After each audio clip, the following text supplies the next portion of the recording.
ఇలాంటి రోజు అసలు అనుకోలేదు మేమంతా. జస్ట్ ఒక నెల క్రితమే వాళ్ళిద్దరికి మ్యారేజ్ అయింది. ఇద్దరు ఇష్టపడి పెళ్లి చేసుకున్నారు. అసలు గత 5 రోజుల నుంచి వాడు మిస్ అయ్యి 17వ తారీఖు రోజు వాడు మిస్ అయిపోయినాడు. పోయి మేమంతా పోలీస్ కంప్లైంట్ ఇచ్చాం. ఆల్రెడీ ఇచ్చిన రోజు నుంచి మేమంతా అనుమానం వ్యక్తం చేస్తూనే ఉన్నాం. అసలు ఈ అమ్మాయి మీదనే, పెళ్లి చేసుకున్న అమ్మాయి మీదనే, ఈ అమ్మాయికి కొన్ని ఇల్లీగల్ అఫేర్స్ ఉన్నాయని మాకు ఈ మధ్య తెలిసింది.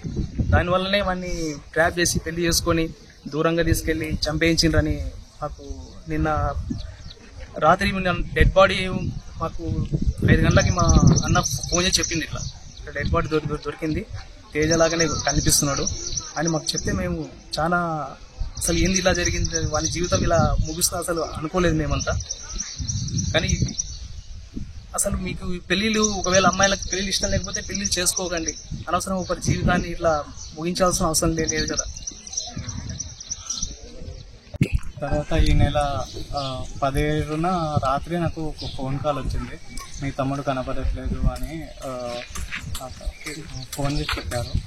తర్వాత తమ్ముడు కనబడట్లేదు అంటే అతను బయటకు వెళ్ళినా కూడా స్విచ్ ఆఫ్ అయినా మళ్ళీ రోజు ఉదయమో లేకపోతే వస్తాడని అనుకున్నాము.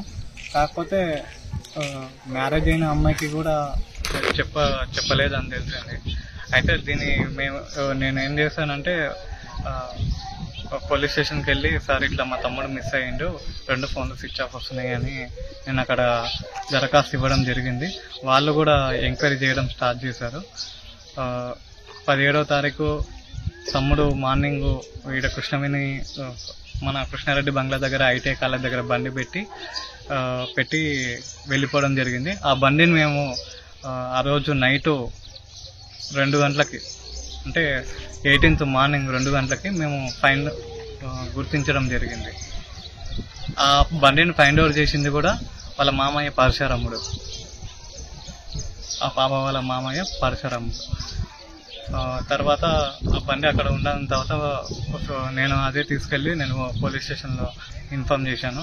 వాళ్ళు సీసీటీవీ ఫుటేజ్ వాటిని కలెక్ట్ చేసి తర్వాత తను ఎక్కడికి వెళ్ళిండు ఏంటి అని పోలీసు వాళ్ళు ఎంక్వైరీ చేయడం స్టార్ట్ చేశారు.